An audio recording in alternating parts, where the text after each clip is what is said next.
Hello! Welcome sa review natin ng kung ano man. So ngayon, i-review natin ay yung mga mumurahing beer na nabibili sa Dali o kaya sa O-Save. Ngayon, ang i-review natin ay ito. Tamarao Extra Strong Beer. 6.8% alcohol. 330 ml. Mura lang siya.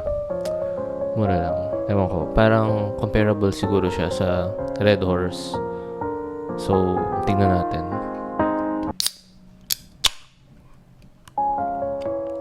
Okay.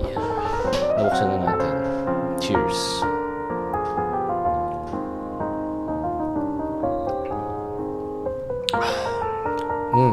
Masarap siya. Para siyang Red Horse.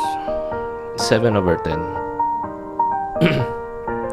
Bye-bye. Salamat sa panonood.